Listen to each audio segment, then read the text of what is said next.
الحمد لله وكفى وسلام على عباده الذين اصطفى خصوصا على سيد الرسل وخاتم الأنبياء وعلى آله وصحابه نجوم الهدى وقادة التقى. أما بعد فقد قال الله تبارك وتعالى في الكلام المجيد والفرقان الحميد: أعوذ بالله من الشيطان الرجيم. بسم الله الرحمن الرحيم.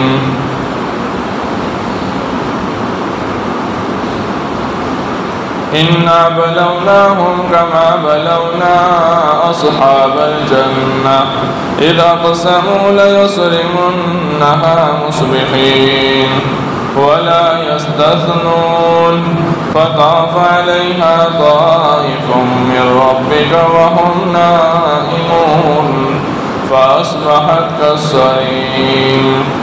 صدق الله العظيم. وقال تعالى: ولا تقولن لشيء إني فاعل ذلك غدا إلا إن شاء الله.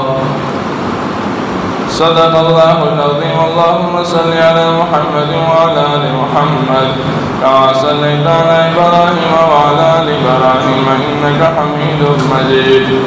اللهم بارك على محمد وعلى آل محمد كما باركت على إبراهيم وعلى آل إبراهيم إنك حميد مجيد.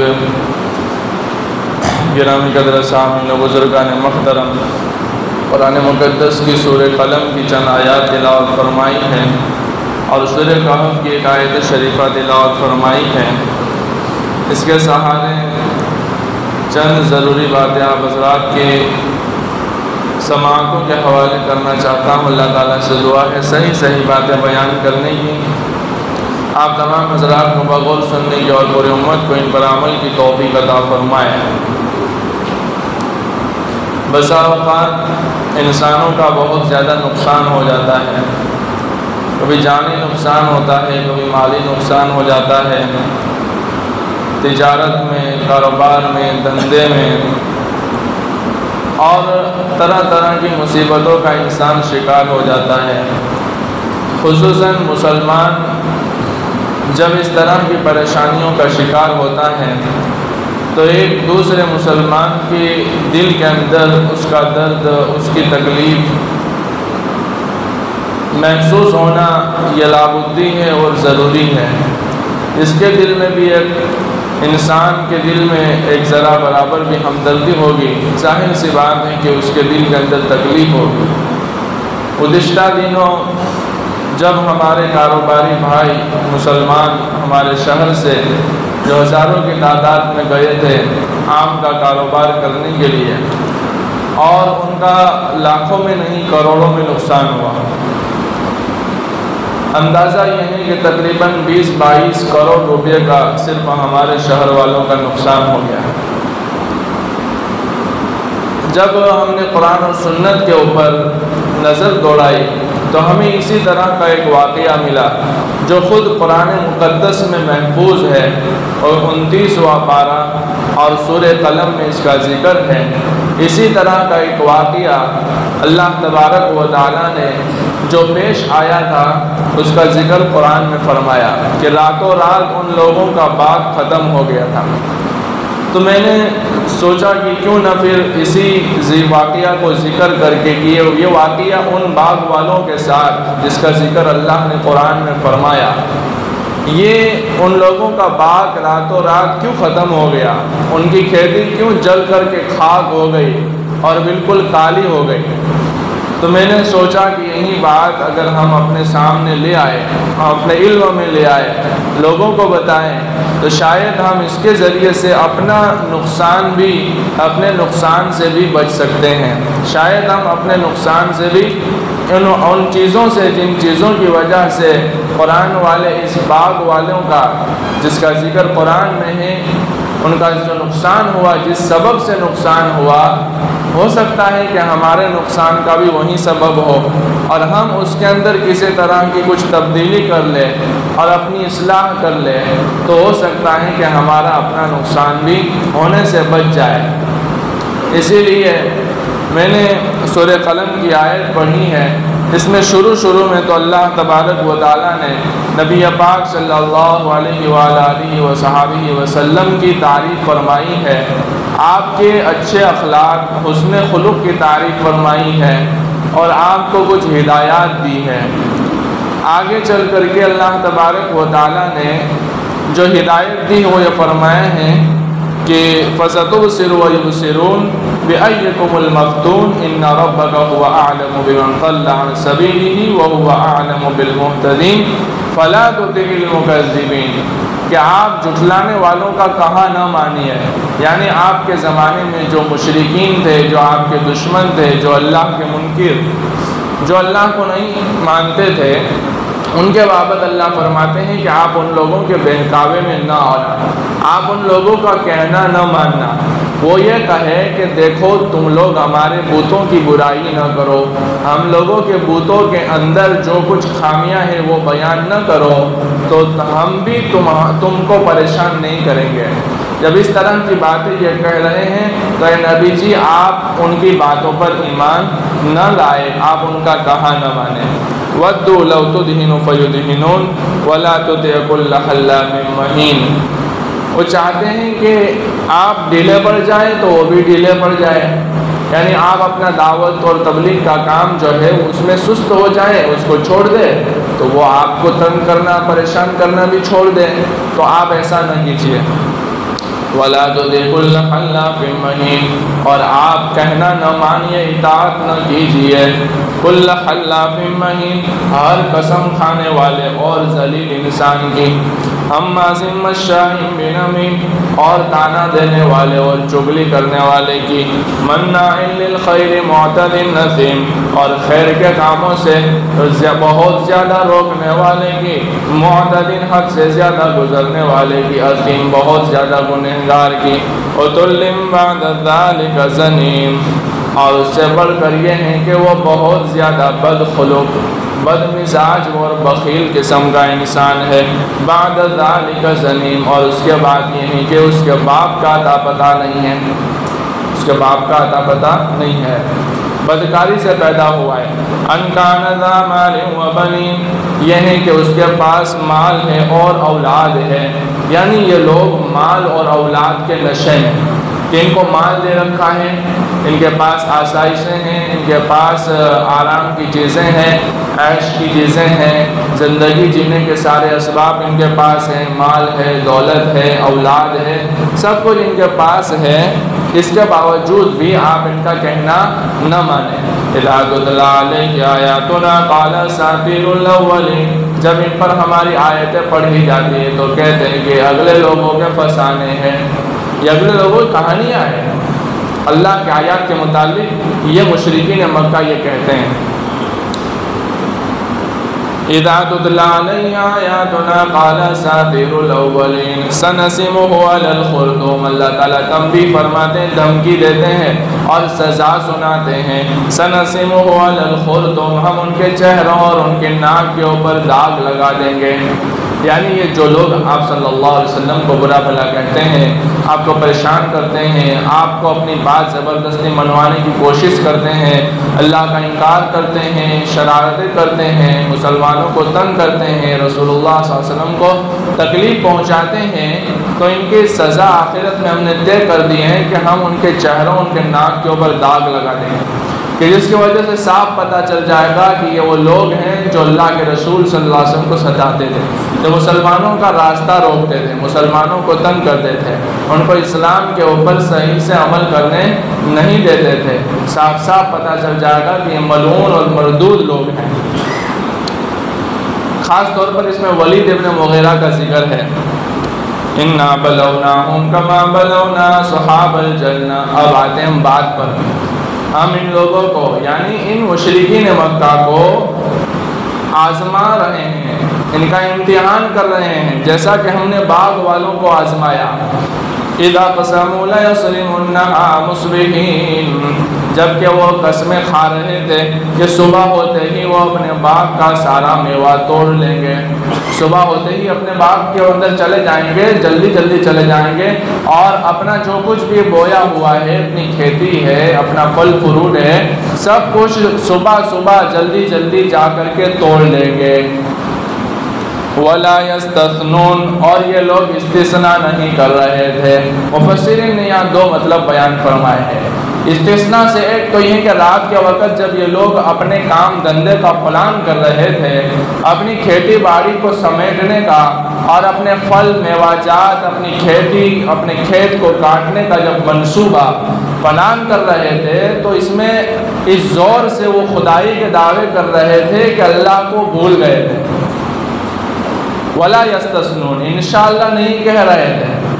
رات کے وقت جو کچھ باتیں ہو رہی تھی لمبی لمبی پھینکتے تھے اور بڑے زوردار انداز میں، بڑے زور آور انداز میں اس کا منصوبہ بن رہا تھا، مگر اس منصوبے میں اللہ کا نام کہیں نہیں تھا۔ وَلَا يَسْتَثْنُونَ۔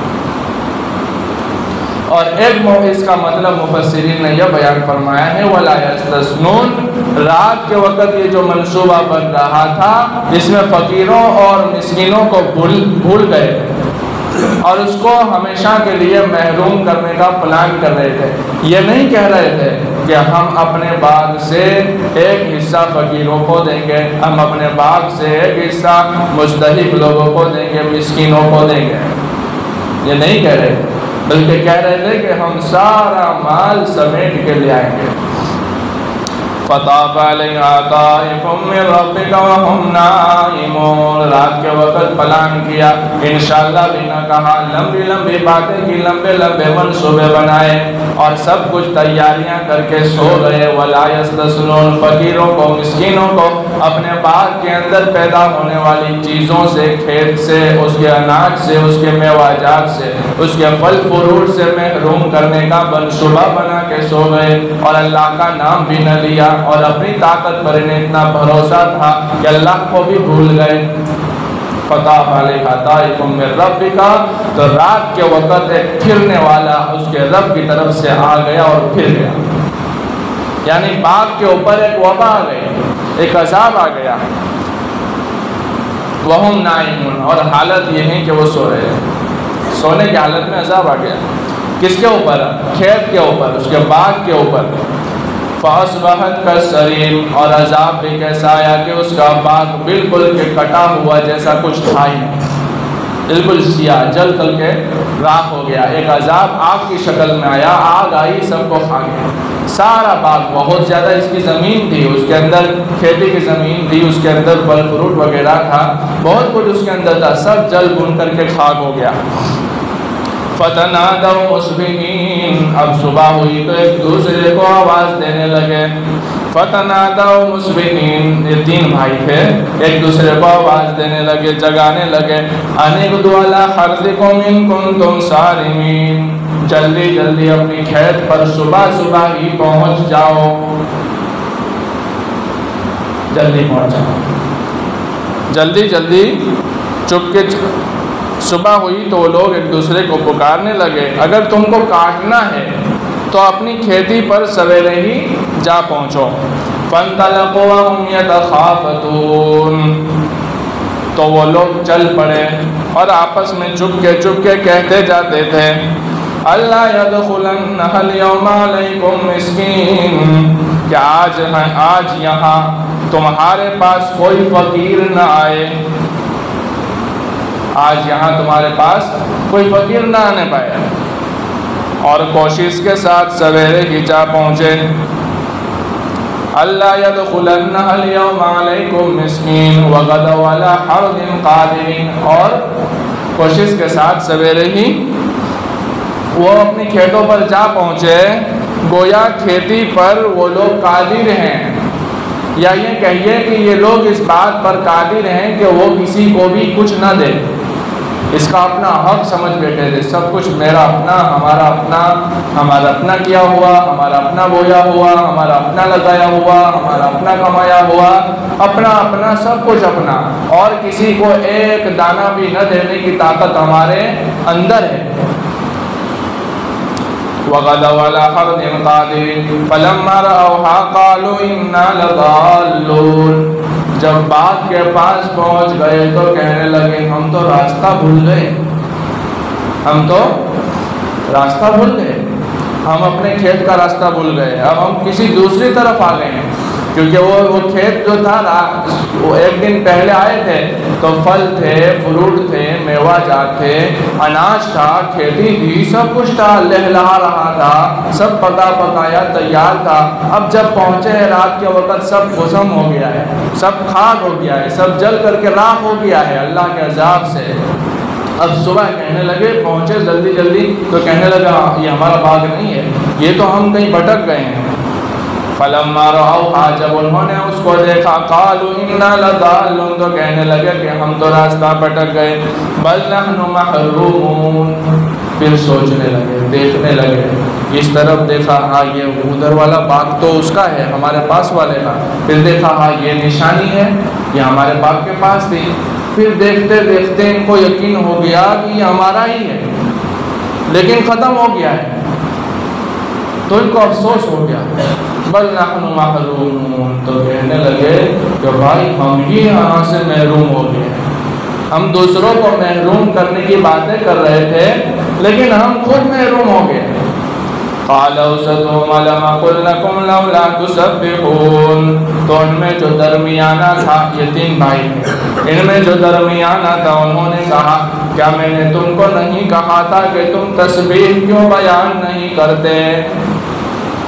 جب یہ مشورہ ہو رہا تھا رات کو، کسی فقیر کو نہیں دیں گے، کسی مسکین کو نہیں دیں گے، تو یہ ایک بھائی اس میں ایسا تھا جو کہہ رہا تھا کہ بھائی اللہ بہت بڑا ہے، اللہ تم ان کو دو گے تو اللہ تم کو دے گا، اس طرح کی بات انہوں نے رات کو کی تھی۔ تو بھائیوں سے کہنے لگا کہ میں نے تم کو کہا نہیں تھا رات کو کہ اللہ کی پاکی بیان کرو کہ اللہ بہت بڑا ہے، اللہ تم کو دینے پر قادر ہے، تم دوسروں کو دو گے تو اس کا بدلہ تم کو ملے گا، اس طرح کی باتیں انہوں نے کی تھی۔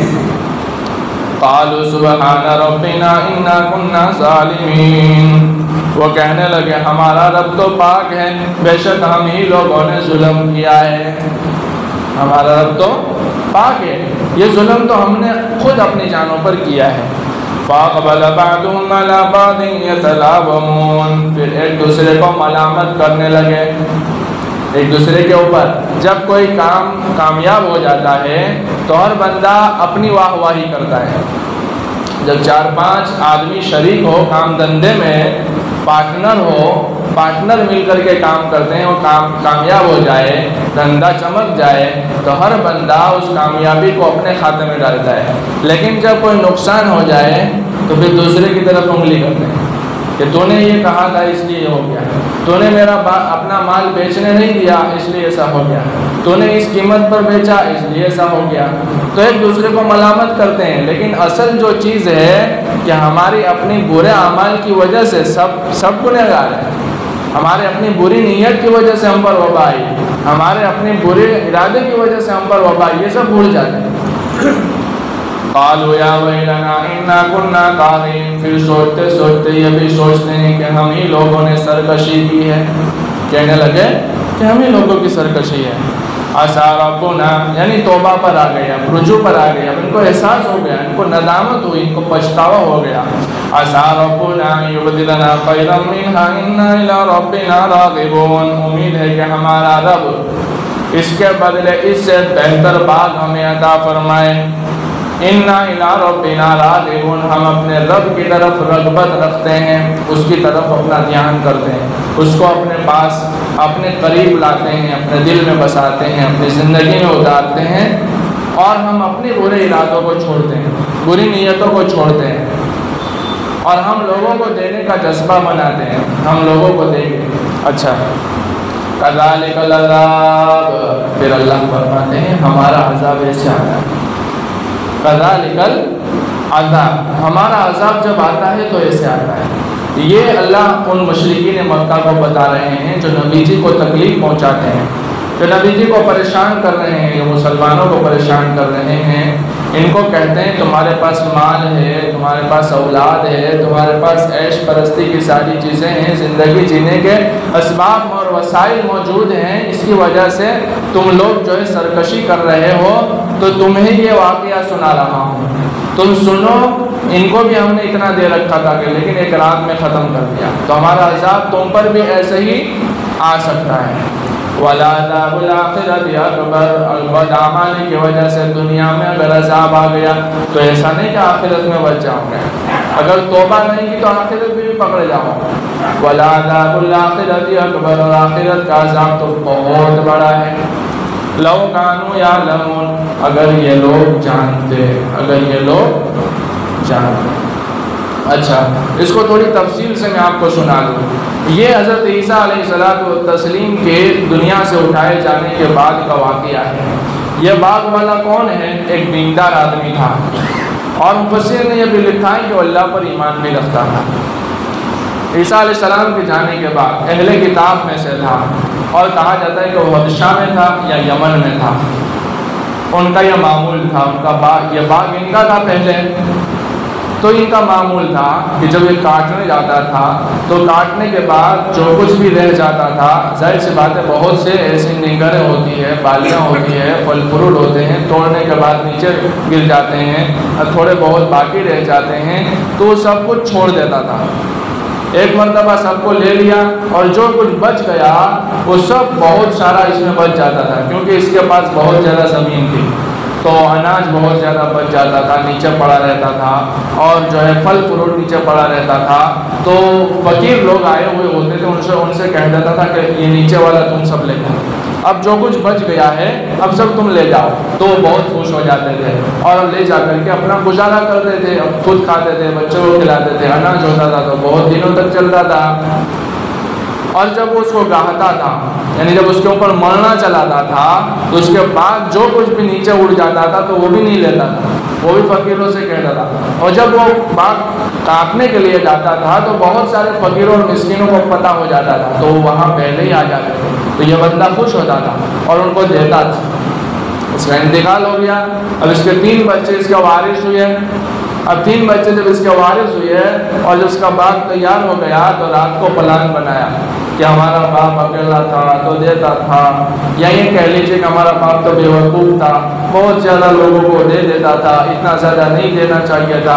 اب ہم لوگ یہ کام کریں کہ ہم لوگ صبح صبح جلدی چلے جاوے، فقیر مسکین کو پتہ نہ چلے، اور صبح صبح جلدی اپنے سب کچھ ہے کاٹ کر کے لے آئے، انہیں پتہ نہیں چلنا چاہیے، اور سارا مال اپنے گھر میں آئے گا، کسی کے گھر میں ایک دانہ بھی نہیں جائے گا۔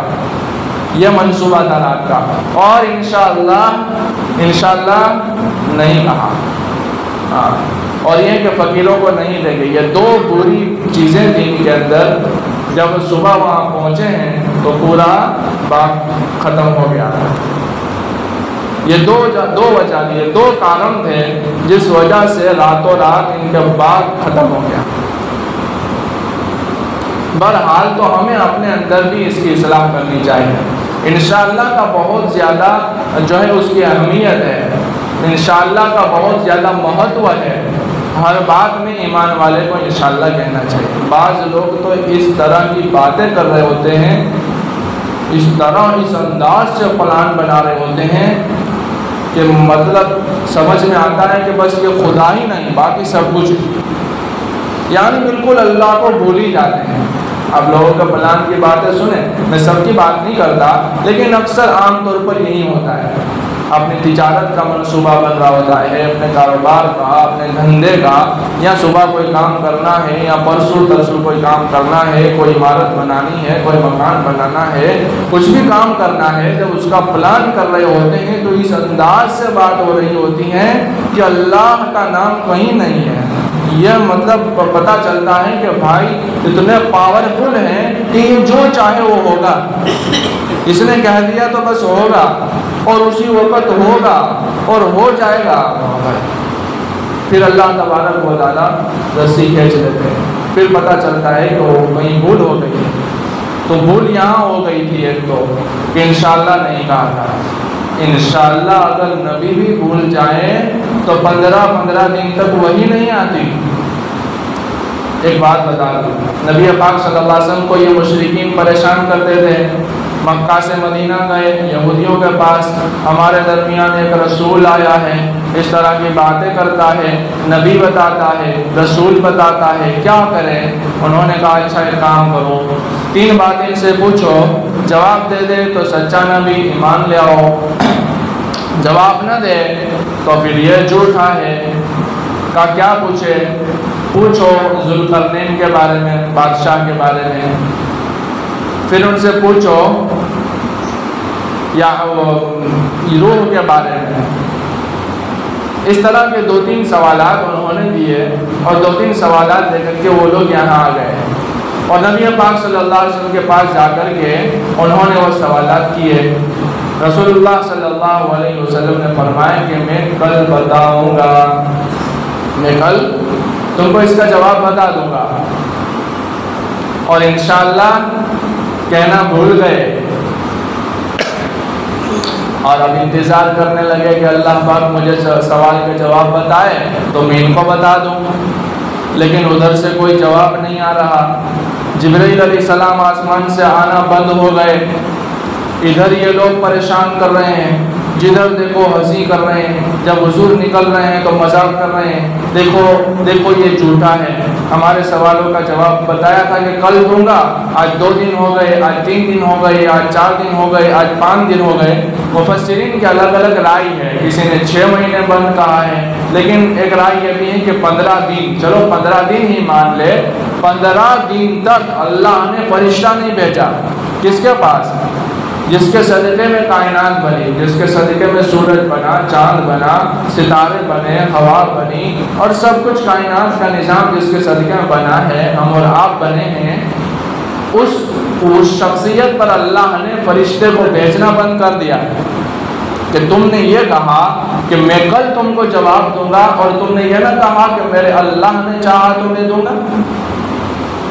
15 دن. اور حضور صلی اللہ علیہ وسلم کا حال یہ ہو گیا تھا، آپ کو اتنا تنگ کیا جا رہا تھا، اتنا پریشان کیا جا رہا تھا کہ آپ صلی اللہ علیہ وسلم کبھی کبھی تو پہاڑی پر چلے جاتے تھے اور ارادہ فرماتے تھے کہ میں یہاں سے کود کر کے اپنی جان ختم کر دوں.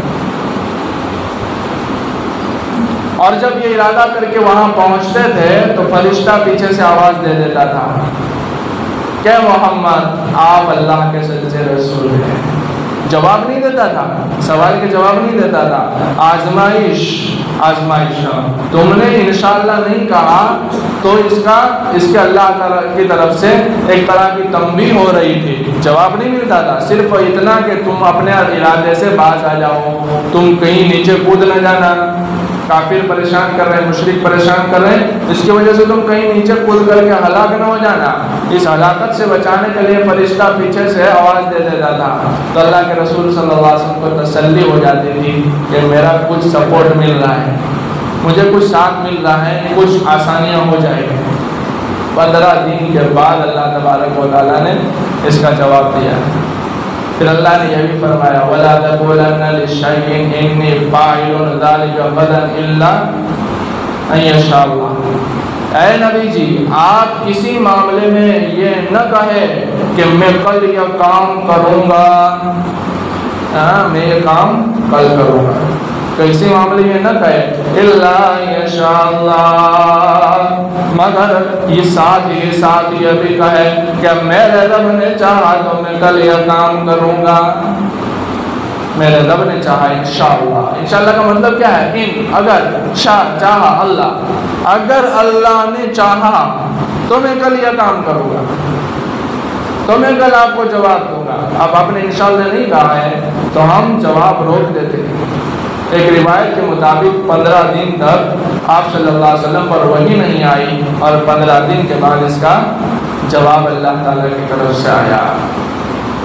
تو یہ باغ والوں کو ایک نقصان انشاءاللہ نہ کہنے کی وجہ سے ہوا کہ ان کا باغ ختم ہو گیا، اور ایک نقصان ان کا فقیر اور مسکین کو محروم کرنے کی نیت تھی، اندر کا ارادہ غلط تھا، اس وجہ سے ہوا. زکوٰۃ آدمی روک دیتا ہے تو مال ختم ہونا ہی ہونا ہے۔ جب انسان غریبوں کا حق نہیں دے گا جو اللہ نے فرض کیا ہے، فرض اور بنیاد اسلام میں سے ہے۔ زکوٰۃ پر ہم یہاں بات کر چکے ہیں اور ہر سال ہوتی ہے، رمضان میں 2-3 جمعہ تک ہوتی ہے۔ کتنا اہم ہے یہ فریضہ، انسان جب اس کو ادا نہیں کرے گا تو کیا ہوگا؟ یہ کس کا حق ہے؟ یہ زکوٰۃ ہے، یہ صدقات ہے، کس کا حق ہے؟ یہ فقیروں اور مسکینوں کا حق ہے۔ جب اس کے اندر گڑبڑی کرے گا، اس کے اندر نیت کے اندر کھوٹ آئے گی اور نیت اچھی نہیں ہوگی، لوگوں کو دینے کی نہیں ہوگی، یا جو اس کا حق ہے اتنا نہ دے کر کے کچھ کم ہی دے گا، تو پھر کیا ہوگا؟ باغ والوں کے ساتھ جو ہوا یہ ہوگا۔ یاجوج ماجوج ایک خطرناک قسم کی قوم ہے، بہت خطرناک، بہت خطرناک، اور اس نے انسانیت کا جینا دوبھر کر دیا تھا، بہت پریشان کر رکھا تھا، اور ظلم کی انتہا، زمین میں فساد، ظلم، زیادتی۔ اب ذوالقرنین ان کے پاس پہنچے، فتح کرتے کرتے کرتے کرتے تو لوگوں نے جو اس کے پاس میں رہتے تھے انہوں نے ذوالقرنین سے کہا کہ یہ یاجوج ماجوج سے ہم تنگ آ گئے ہیں، آپ یہ کریں کہ یہ 2 پہاڑ کے ادھر رہتے ہیں، پہاڑ کے راستے سے ہمارے پاس آ کر کے فساد کرتے ہیں، ہمارا جینا تو بند کر دیا ہے، آپ اس کا راستہ بند کر دیں، ہم آپ کو مال دینے کو تیار ہیں، جو آپ کو چاہے۔ انہوں نے کہا مجھے مال کی ضرورت نہیں ہے، آپ لوگ آدمی لاؤ، آدمی سے میری مدد کرو، مزدور، اور جس کے پاس جتنا لوہا ہے، پیتل ہے، لے آؤ۔ لوہا اور پیتل اس جگہ جہاں راستہ تھا لا کر کے سب وہاں جمع کر دیا اور آگ لگا دی، اور آگ لگا کر کے اس کو پاٹ دیا، اس کو بند کر دیا۔ جب لوہے کے اندر آگ لگے گی تو چپک جائے گا، بہت زیادہ جب آگ لگائی گئی تو چپک گیا اور سب ایک میل ہو گیا۔ اس کے اوپر کہا گیا کہ اب تم پیتل کو جلا کر کے اب پیتل ڈال دو، اس کے اوپر پیتل ڈال دیا، اب اس کا راستہ بند ہو گیا ہے۔ اور اس کا ذکر قرآن میں بھی ہے اور حدیث میں بھی ہے۔ اللہ تعالیٰ نے ابن آدم یعنی آدم علیہ السلام کی اولاد میں سے 9 حصہ یاجوج ماجوج کا بنایا ہے اور 1 حصہ انسان کا ہے، یعنی 1 حصے میں انسان ہے، باقی 9 حصے جو ہے وہ یاجوج ماجوج ہے۔ 1000 جب جہنم میں جائیں گے تو اس میں 999 یاجوج ماجوج میں سے ہوں گے اور 1 اس میں سے ہوگا، ہم انسانوں میں سے ہوگا، اتنے زیادہ ہیں۔ اور یہ کب آئیں گے؟ آخری قیامت کے اندر، وہ جب دیوار روزانہ توڑ رہے ہیں، بعض روایت کے مطابق وہ دیوار چاٹ رہے ہیں، بعض روایت کے مطابق وہ دیوار توڑ رہے ہیں، اور شام ہوتی ہے تو کہتے ہیں کہ ہم کل آ کر کے اس کو توڑیں گے۔ پھر جب کل آتے ہیں تو وہ دیوار ویسی کے ویسی ہو جاتی ہے، پھر کل آ کر کے اس کو نئے سرے سے کاٹنا اور اس کو توڑنا شروع کرتے ہیں۔ شام ہوتی ہے تو کہتے ہیں کل آ کر کے توڑیں گے، لیکن انشاءاللہ نہیں کہتے ہیں۔ جس دن رات کو اس نے انشاءاللہ کہہ دیا کہ ہم انشاءاللہ کل آ کر کے اس کو توڑیں گے، تو پھر صبح آئے گی صبح تو ویسے کہ ویسے ٹوٹا ہوا موجود ہوگا، پھر وہ توڑنا شروع کریں گے تو ٹوٹ جائے گی، اور یہ جب اللہ چاہے گا جب ہوگا، لیکن کب ہوگا؟ جب انشاءاللہ کہیں گے تب ہو جائے گا۔ اسی لیے حضرت حاکم الامت مولانا اشرف علی صاحب تھانوی رحمۃ اللہ علیہ فرماتے ہیں کہ حضرت گنگوہی رحمۃ اللہ علیہ فرماتے ہیں کہ یاجوج ماجوج کو بھی دین کی تبلیغ ہو چکی ہے۔ پتہ کیسے ہو چکی ہے؟ کہ ایسے ہو چکی ہے کہ یہ جو اللہ کے بارے میں وہ کہیں گے انشاءاللہ اللہ نے چاہا تو ہو جائے گا، اس کا مطلب یہ ہوا کہ اس کے اندر بھی اللہ کی سمجھ تو ہے، وہ اتنا تو جانتے ہیں کہ اللہ جو چاہتا ہے وہ ہوتا ہے۔ یہ بات الگ ہے کہ وہ بہت زیادہ خونخوار درندے بھیڑیے قسم کے انسان ہیں، لیکن اس سے پتہ چلتا ہے کہ وہاں اللہ کی پہچان ان کے درمیان میں بھی ہے۔ جب یہ لوگ آئیں گے تو زمین اٹ جائے گی، جدھر سے وہ گزریں گے سمندر پیتے چلے جائیں گے، سب خشک ہو جائے گے، دریا کی مچھلیاں سب ختم ہو جائے گی، اور اتنا فساد ہو جائے گا کہ انسانوں کے اندر اس کی مقابلے کی ہمت نہیں ہوگی۔ تب عیسیٰ علیہ السلام شاید آ چکے ہوں گے ایک روایت کے مطابق، یا عیسیٰ علیہ السلام آئیں گے، تب وہ ایمان والوں کو لے کر کے کوہ طور پہاڑ پر، جس پہاڑ پر موسیٰ علیہ السلام اللہ پاک کو دیکھنے کے لیے گئے تھے، وہاں لے کر کے چلے جائیں گے، پھر جب دیکھیں گے کہ فتنہ قابو سے باہر ہو چکا ہے تو اللہ سے دعا کریں گے اللہ اس کو ختم فرما، تو اللہ تعالیٰ ان یاجوج ماجوج کی گردنوں میں، ان کے کانوں میں کیڑے پیدا کر دیں گے، اور اس وبا سے وہ سب ہلاک و برباد ہو جائیں گے، اور سب زمینوں پر اس کی ناشے ہی ناشے ہوگی، اتنی کہ زمین پر چلنے کی جگہ نہیں ہوگی، اتنی تعداد میں وہ لوگ ہیں۔ اب پھر اللہ تبارک و تعالیٰ کے جب وہ بدبو پھیل جائے گی تو پھر اللہ تعالیٰ سے دعا فرمائیں گے تو اللہ تعالیٰ ایک بہت بڑا پرندہ اس کا جھنڈ بھیجیں گے جس کی گردنیں اونٹ کی گردنوں کے برابر ہوگی، تو ایک ایک کو پکڑ پکڑ کر کے وہ لے جائیں گے، اللہ جہاں چاہیں گے اس کو ڈال دیں گے۔ ابھی وہ دنیا میں موجود ہے، کہاں موجود ہے کسی کو اس کا یقینی علم نہیں ہے، اللہ ہی بہتر جانتا ہے، اللہ نے اس کو بند کر کے رکھا ہے، قرب قیامت میں آئیں گے، لیکن جب آئیں گے جبکہ وہ انشاءاللہ کہہ دیں گے انشاءاللہ کل یہ دیوار توڑیں گے تو کل آ کر کے توڑ دیں گے، اس لیے انشاءاللہ کو معمولی نہیں سمجھنا چاہیے، اور اللہ کو ہر وقت اپنے دل میں سائے رکھنا چاہیے، اور اللہ کا اپنے آپ کو محتاج بنا کر کے، اللہ نے بہت زیادہ مال دے دیا ہوئی تو بھی کیا ہو گیا، بات بہت بڑی نہیں ہونی چاہیے، مال بہت بڑا ہو لیکن بات بہت بڑی نہیں ہونی چاہیے، کاروبار بہت بڑا ہو لیکن بات بہت بڑی نہیں ہونی چاہیے، اللہ کی ماتحت، اللہ کی عاجزی اور اللہ کا بندہ، اس کی بندگی اور اس کی جو ہے تابعداری اور اطاعت کے اندر زندگی گزارنی چاہیے، تو اللہ تبارک و تعالیٰ دنیا کے اندر بھی کامیابی عطا فرمائیں گے اور آخرت میں بھی کامیابی عطا فرمائیں گے۔ وآخر دعوانا الحمد للہ رب العالمین، وصلی اللہ تعالیٰ علی خیر خلقہ محمد وصحبہ اجمعین۔